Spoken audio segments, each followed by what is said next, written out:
So, hi, Sarah, and welcome to the show. So, tell us a little bit about you've Thank you had very some much. amazing achievements in the last few months. So, tell us about them and what you've been doing. So the Miss Worldwide International pageant it's not just a beauty pageant, but it is also an ambassadorship program, and it is basically established to invite people from all around the world to become delegates of their countries or the states that they're representing. So especially young women and girls, and it also teaches them life skills like self confidence skills, poise, as well as public relation skills as well. So I had a range of feelings and everything, but Kirsten, who is the CEO of the Miss Worldwide International pageant, has really made me step out of my comfort zone, and joining this training program and everything has really taught me lots of skills that would really enable me to achieve goals in my life, what be a community How did you sector. How did you So first think of doing pageant? I joined beauty pageants as well with a purpose and a vision, and a goal to really raise awareness of issues that I find are still of much prevalence in society today, especially around the world. So what I raise awareness of is women's rights, gender inequality, as well as children with special needs. Because in teenage beauty pageants, they don't really focus much on charity work much. But then as you grow older, when you proceed into like the senior teen categories, and that's when they will start to focus more on not just the physical appearance, but also what you do for the community. So when I was 15, I was thinking of doing that. And the reason why I thought about women's rights in particular was because I've been at the receiving end of gender discrimination before. So that is In why I feel Australia? very low. Yeah, in Australia. Yeah, and yeah, I mean, like even though Australia is a pretty liberal democratic country, we're very open to such issues and everything, but it still is of much prevalence in the country. And I believe I'm not Kind the of only one What who's kind of been. gender discrimination? Oh, in terms of gender discrimination, just like comments made about me and stuff like that, which really sort of like affected my mental health at that time. So how I overcame that obstacle was that I practiced resilience. So how I practice resilience and stayed strong and calm at the same time in the face of such difficulties was that I did meditation exercises. So what I would do is that I would basically plug in my headphones and I would just sit down and, just meditate for a while and, calm myself down and everything. So that really helped me a lot in terms of overcoming those obstacles and challenges. And, I was at the receiving end of it, and I will not wish this upon my worst enemy to ever experience gender discrimination, whether it's a man or woman. I feel that both genders should be treated equally, regardless of gender, socioeconomic status, or religion. Like everyone should be treated equally. What kind of So gender yeah. discrimination did they not let you take a job, or did they?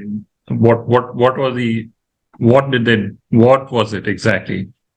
Oh, it was just basically about comments made about me, negative comments made about me that are sexist in nature.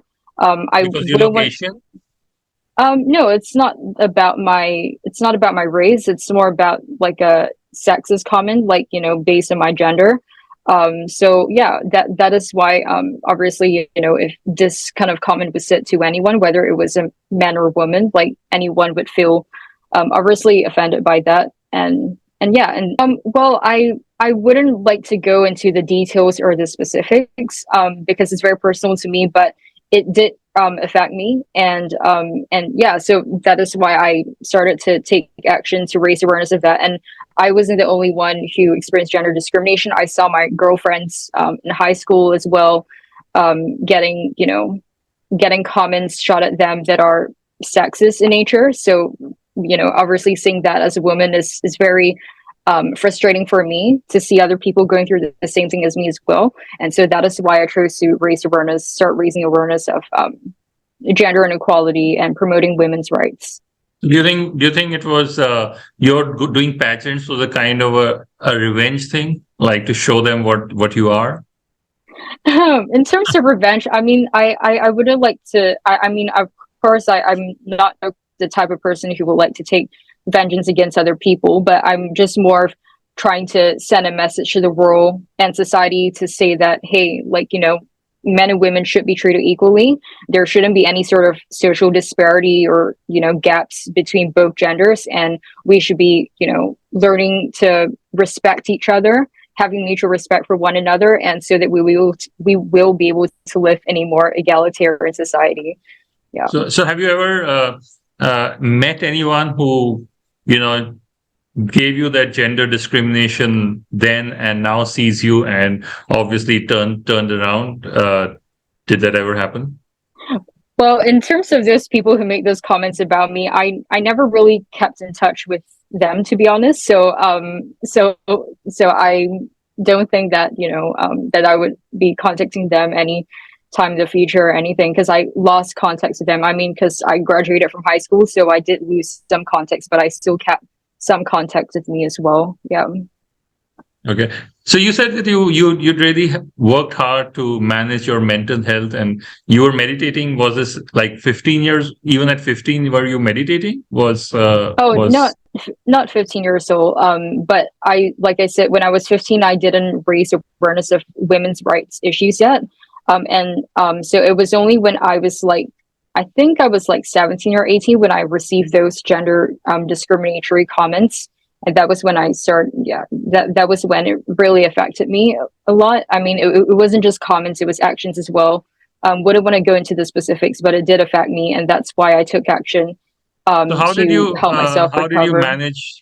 manage your mind and your mental health? You said you did meditation. Did somebody initiate you into that? And what were the other Mm. tools that or what were the other practices that you did to manage your mental health?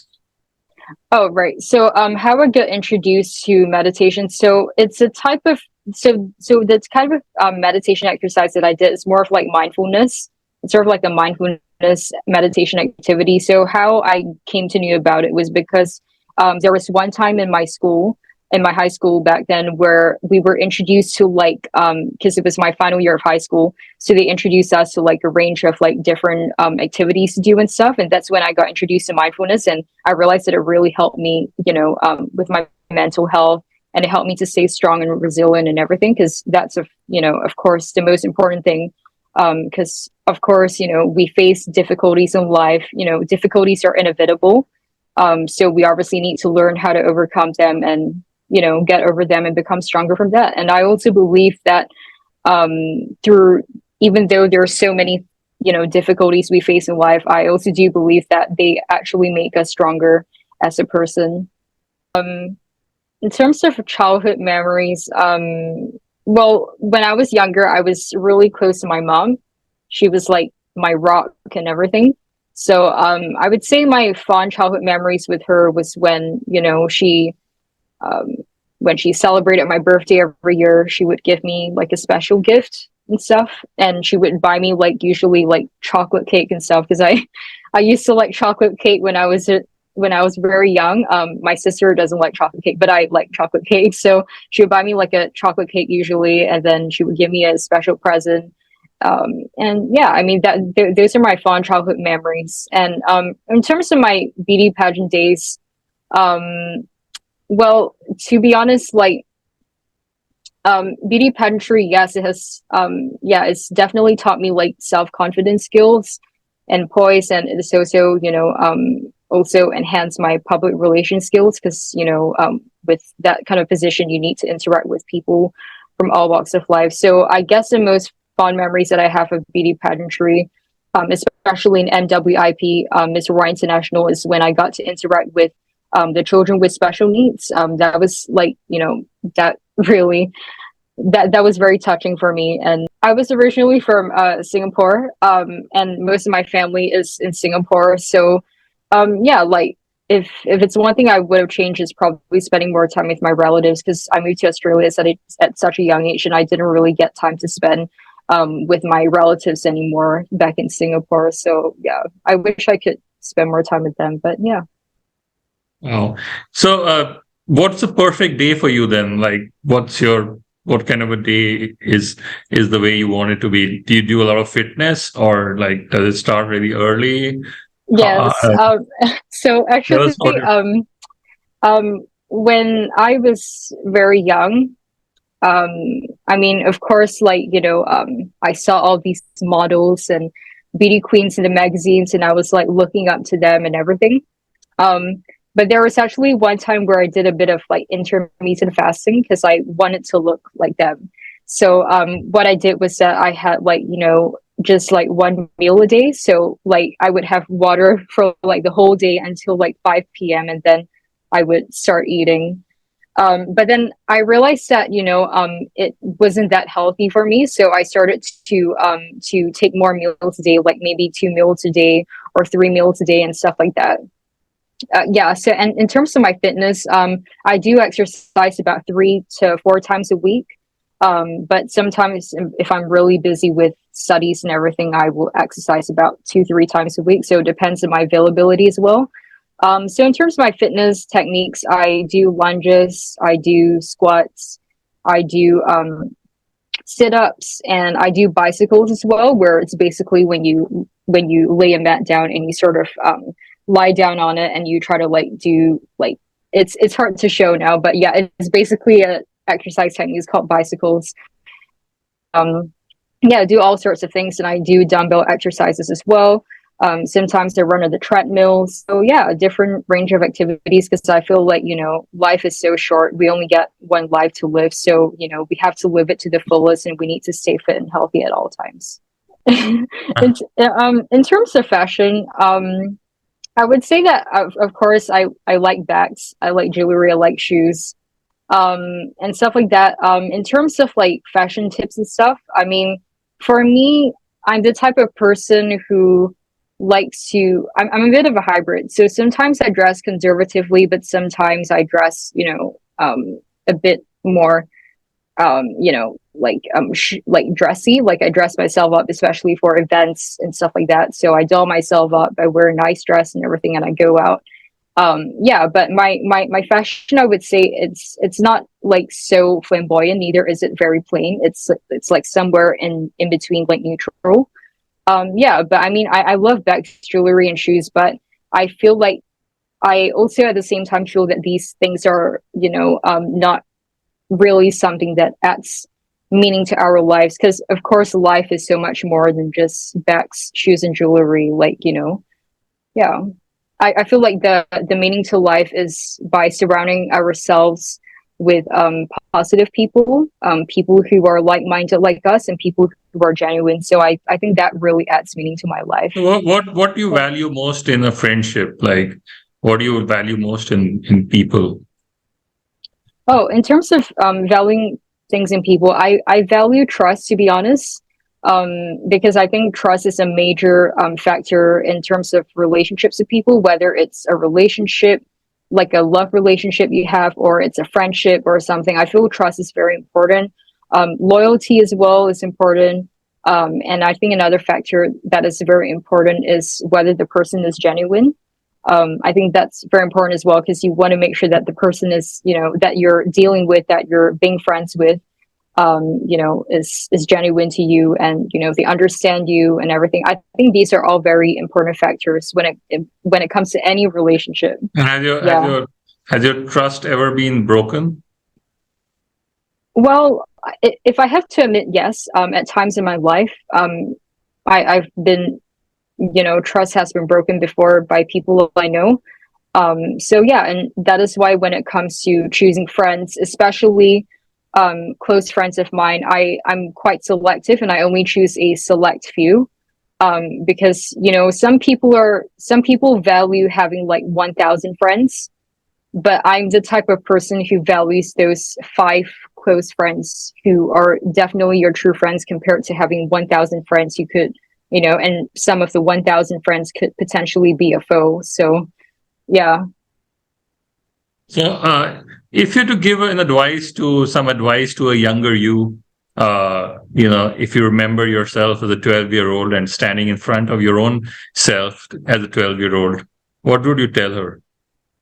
Oh, if I was 12 years old, in 12 years old, I was actually in my final year of primary school in Singapore. I was primary six, which is yeah, year six in What Australia. advice would you give yourself? Um, well, I would probably because when I was young, I used to be quite mischievous, so I would probably tell myself to not be so mischievous. But I mean, of course, it comes with age and everything. Like, of course, when you're young, you tend to be more mischievous. And then when you grow older, you become more mature and, you're not so mischievous anymore and everything. You're more independent. So, yeah, I guess it comes with age as well. But I would definitely tell my 12-year-old self to be not so mischievous. Any favorite books that really inspired you? Any favorite Um, books that you read? any favorite books? Like in terms of children's books or any type of book? No, I mean older books like, maybe something about life or any book which made an impression on you. Well, I actually liked Harry Potter.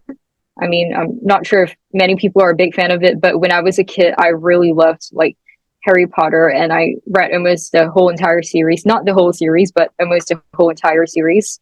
Yeah, and I think my favorite Harry Potter book out of all of them was Deathly Hallows. Harry Potter and the Deathly Hallows. Yeah. Great, Sarah. Lovely talking to you. That was a good Yeah. No. conversation. No worries. And Yeah. Thank you.